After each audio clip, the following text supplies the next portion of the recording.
What's poppin' YouTube? JD here, back with yet another video, and this time guys, I am answering your questions. I wanted to say thank you so much for helping me hit 7,000 subscribers on the channel, and as a thank you, I let you guys ask me whatever you wanted on Instagram, and you guys definitely sent a lot of questions, and I'm gonna try to get through as many of them as possible in this video.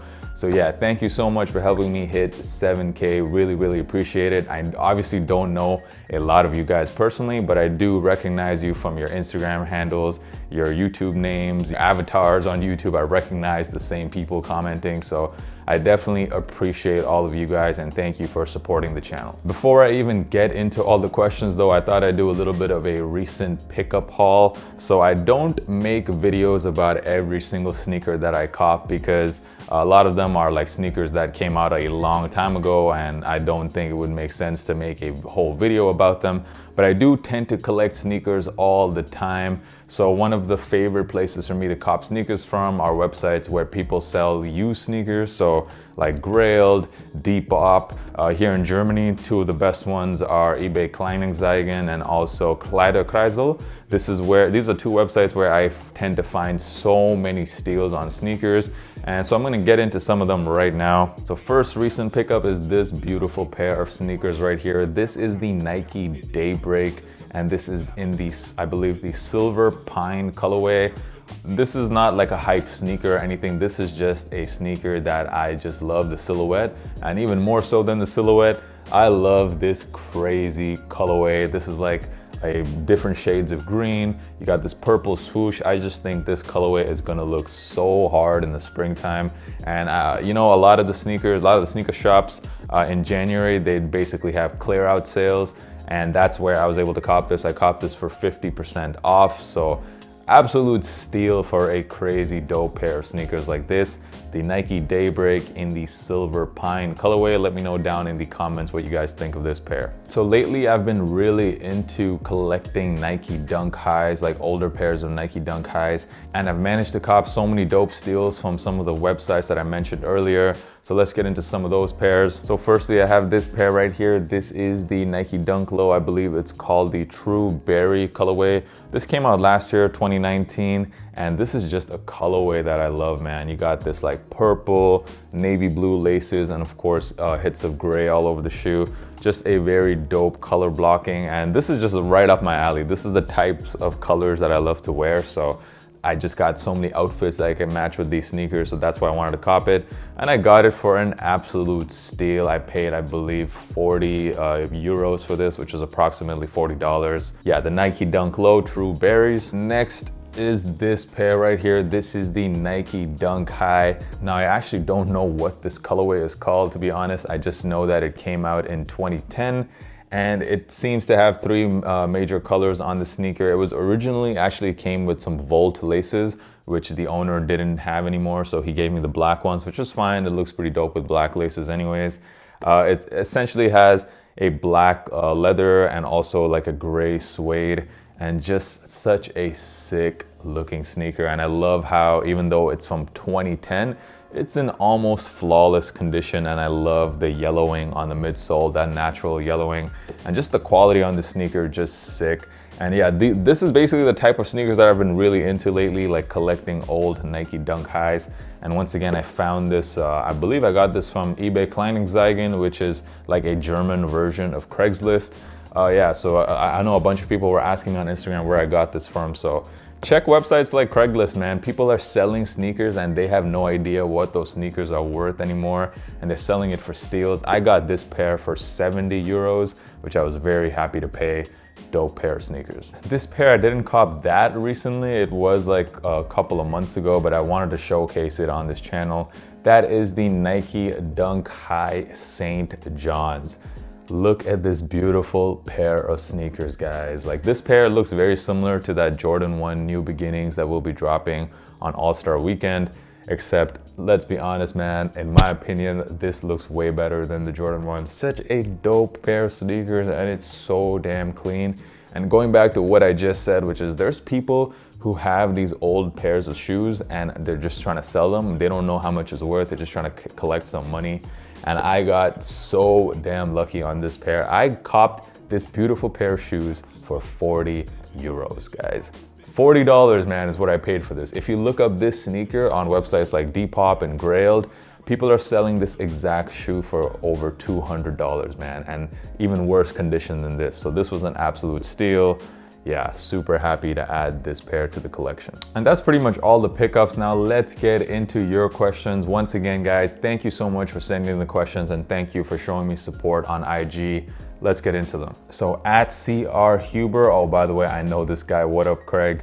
CR Huber asks, what do you use to clean shoes with? Now, I am not in any way sponsored by these guys, but they should throw me a bag, and that is Crepe. So this is what I actually use to clean my sneakers. Let me close that up on the camera. So this is what I use to clean my sneakers. As you can see, that is the Crepe Cure.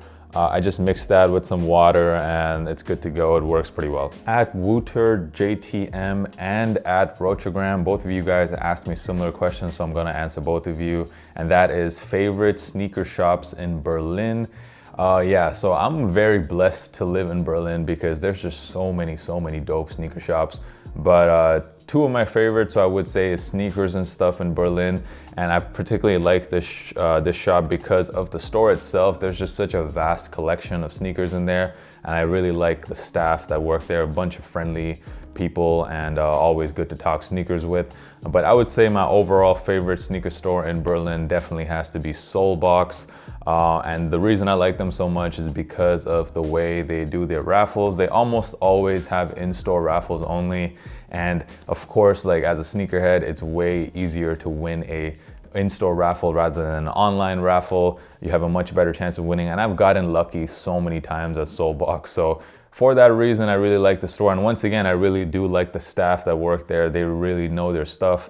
And always good to go in there and talk sneakers with the guys. At Lou or I'm sorry, man, I butchered that, but I'll leave your question right here. He asks, what are you doing in your professional life? Where do you come from?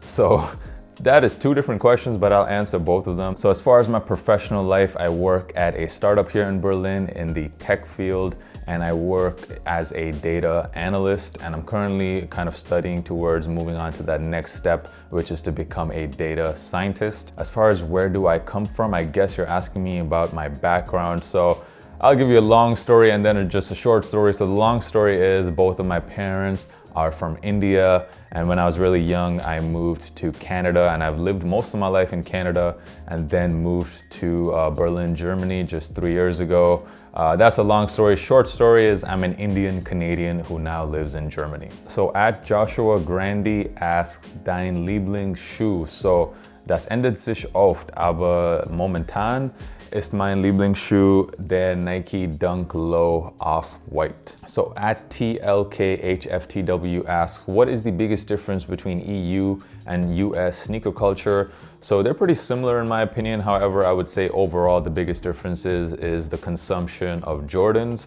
So in the US and Canada, Jordans to me are just very popular. They're probably the most popular brand of sneakers, and everything from 1s to 4s to 5s to 3s. People love wearing Jordans there, whereas here in Europe, Jordans, besides the ones are like a universally loved silhouette. Besides the ones, you don't really see people wearing Jordans too much, and those Jordans tend to sit on shelves for quite long and go on discount. You see Jordans here going on discount that would never go on discount in the States. At Cox Gotandy asks, how to improve your style? So I'm not sure if you mean how your style should improve, or if you're asking me how I should improve my style. I'm gonna assume it's the first one. So there's many ways to answer this question, but if I could just give one small piece of advice, it would be to stop wearing skinny jeans, guys. It's 2020, throw your skinny jeans away, donate them. You do not need to be competing with your girlfriend on who can wear the tightest pants. Wear something a little baggier, guys. Let your legs breathe a little bit. And yeah, just wear better pants in 2020. And second piece of advice I would say is I get a lot of inspiration myself from sneaker accounts, not sneaker accounts, sorry, like fashion accounts on Instagram. And some of the favorite accounts that I like to follow personally is the homie from New York, it's at Ray G Maya, and also the homie Massimo who actually is from Berlin, and his Instagram, I believe, is at size 10. Please give him a shout as well. And of course, if you don't follow me on Instagram, I love taking fit pics as well. So definitely, if you want some style inspiration, how to rock sneakers with different outfits, give your boy a follow. The IG is right here. It is at JDKick6. At Terry Kaka asks, what is your height? I am 6'3". In centimeters, that is 190 centimeters. At Beers G Dorf asks, what sneakers do you wear in the club? Now, this is a very, very good question, guys, because as a sneakerhead, man, I'm always asking myself this question. And basically what I do now is I only wear my beaters to the club, because I've never ever had a good experience wearing like dope, like high heat sneakers, like some of the sneakers that are precious to me. Never had a good experience wearing those type of sneakers to the club. So now I pretty much just wear my beaters. I have like an old pair of Reeboks and some Vans. I'll just rock those to the club, guys, because you know what? You can bump into me in the club. You can spill my drink. It's cool. Just don't step on my shoes, man. But you know what? People kept stepping on my shoes. So you can't really avoid that here in Berlin. The crowds are so big at the clubs. The club scene is huge. So yeah, now I pretty much just wear beaters, man. Beaters to the club. At Josh Karam asks, how do you afford all these sneakers? Now this, guys, I could really make an entire video talking about this, and you guys leave a comment down below if you want to see that. But if I could just say one piece of advice, it would be pick a number.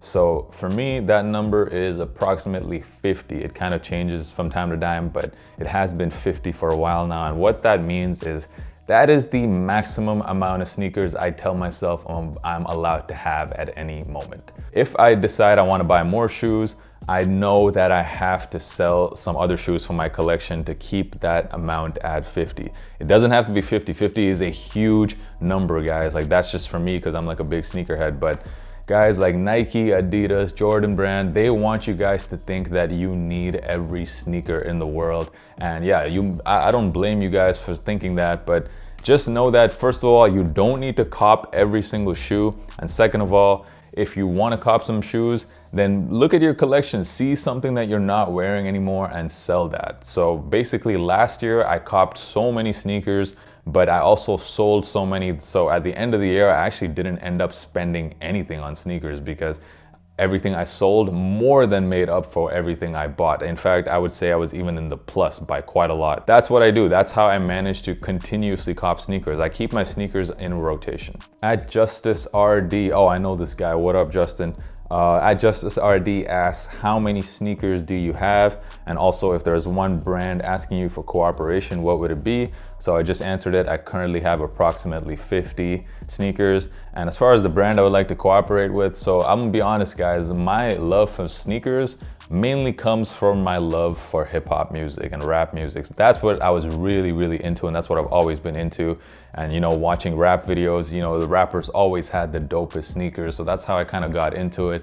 And I would say the first sneaker that really got me into sneaker culture was definitely the Air Yeezy 2s that Kanye came out, because Kanye was and still is my favorite rapper ever. So yeah, so that was a long story, but to answer the question, the brand I would most like to collaborate with would definitely be Nike, because the first shoes I ever really fell in love with was the Nike Air Yeezy 2. At 00 Joseph Hernandez asks, how do you get all these sneakers and how do you save money for sneakers?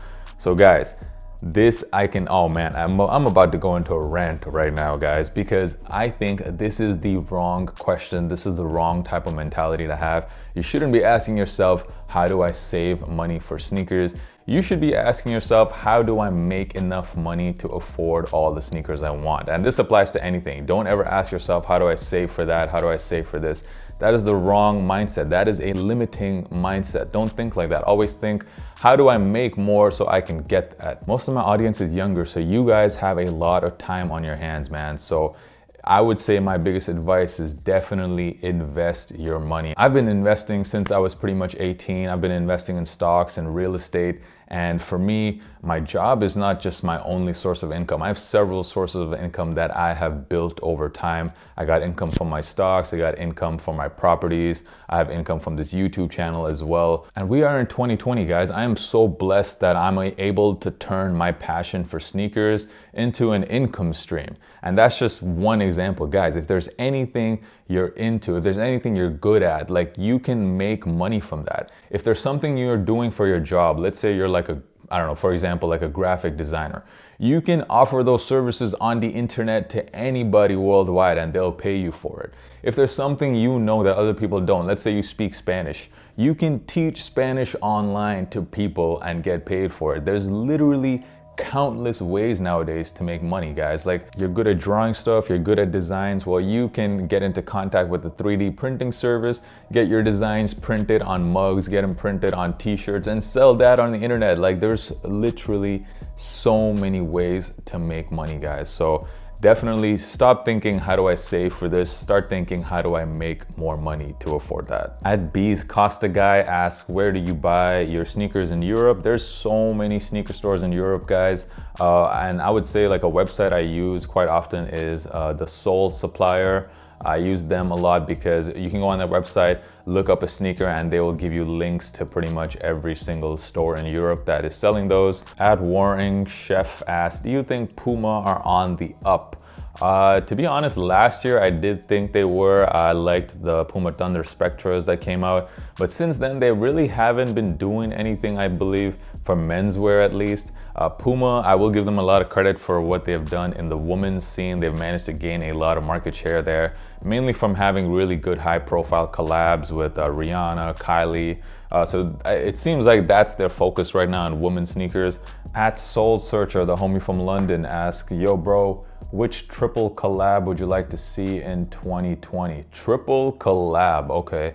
I would say let's put together the top two guys over at Nike. Let's do a Virgil, Travis, and Nike collab. How about that? At Felix VHS asks, what is the most underrated sneakers? For me right now, that is definitely this pair right here, the Yeezy 500 Slate Highs. Such a dope sneaker, very, very good materials, and it just looks super ill on feet. Yeah, definitely very, very underrated. At Carl X Vinci asks, what if Virgil went to Adidas and not to Nike? Would there be a huge swing to Adidas? So yes, guys, I definitely think there would be a huge swing to Adidas because that's how the whole hype system works. I mean, Adidas, like, besides like having its like core followers, it wasn't really very much a big deal, and it wasn't really very popular in mainstream sneaker culture to rock Adidas sneakers. That all changed when Kanye moved over from Nike to Adidas, and he brought together all the hype beasts, man. The hype beasts followed him like the Pied Piper all the way to Adidas. And I think something similar would happen if Virgil went over to Adidas as well. Like, right now it's all about who you're collabing with. At Tweeps ask, how many languages do you speak? So as far as like 100% fluent, I would say just one, that's English, but I do speak Spanish quite well, and I do speak my parents' native language, which is Hindi. I can have a conversation in Hindi. At Colin Chappelle asks, would you rather be able to fly or teleport? Definitely teleport. I mean, if you could teleport, what would be the point of flying? Flying would just be so inefficient. At Amir Fakrullah asks, how do I get so many sneakers for retail? So guys, like, I definitely, first of all, like, I definitely know I have some things working in my favor. Like, I live in Berlin, which is one of the cities that gets the highest number of stock for sneakers. So it's of course a lot easier to win it here than in any other city that you guys might live in. But besides that, it's honestly about how much effort you're willing to put into raffles. And you guys might think, oh yeah, I enter every single raffle, but that might not be enough. I mean, you can't just enter yourself. You got to enter tons of entries into your raffles. Enter all your friends into the raffles. Like, I put in a lot of work into every single raffle. That's why I managed to get a ton of sneakers for retail. I will say though, lately it's been a lot harder to get stuff for retail compared to before. Nowadays, there's a lot of much younger people, I'm talking like teenagers and even younger, who are just trying to get into the sneaker game to make a quick buck, make a quick it's like a little side hustle for them. And I really appreciate this entire demographic that has been getting into the sneaker game, because you guys have made it so easy for me to cop sneakers, man. Because you guys are willing to, you know, stay overnight, go line up at all the first come first serve releases. Because man, that was one of the worst things about sneaker culture for me, because like I just can't be bothered to line up overnight for sneakers. But now these guys are willing to do that, and they are pretty much, they just want to get rid of sneakers as soon as they cop them. They're not willing to hold or anything. So I just go to the shop on release date. I see the lineup of people who are copying. I just wait for like a few of the younger people to come out of the shop, and I say, hey man, can I just give you like 30, 40 over retail and cop this? And they're willing to do it, you know? Like, it's kind of ridiculous, man. Like, they're willing to just let go of sneakers as soon as they come out of the shop. So that's also what I've been doing a lot more lately. At D Gonzo, what up, David? D Gonzo asks, what is one sneaker you regret selling? And I would say last year, the sneaker I regretted selling the most was the Jordan 1 Turbo Green. And because I managed to actually cop that sneaker for retail, and it is such a beautiful pair of Jordan 1s. I love that colorway. And man, like I sold it. I don't know why I sold it, man. So yeah, that's my biggest regret. And this is the last question I'm gonna get into. At Zia506 asks, how many sneakers do I pack for a 3-day weekend trip? Very good question, Zia. So I do live in Europe here, so I take 3-day weekend trips to other countries quite often. And usually I always pack 2 pairs of sneakers with me. One pair will be the pair that I will be walking around in a lot, because when I do go traveling, I like to sightsee, I like to walk around the city. I hate taking taxis and stuff. I just like to walk. So I will make sure I take a very comfortable walking pair of sneakers with me. And the second pair will always be like something hype, you know, something just to flex. It's usually like a sneaker that just came out 1 or 2 weeks prior. So yeah, it's almost always 2 pairs of sneakers on 3-day trips. And that's pretty much it, man. Let me know down in the comments, what did you guys think of the video? And of course, like this video if you want to see more videos like this. Subscribe if you're not already subscribed. And once again, thank you so much for all the support on this channel. It means a lot to me, guys. I appreciate each and every one of you. Until next time, guys, peace.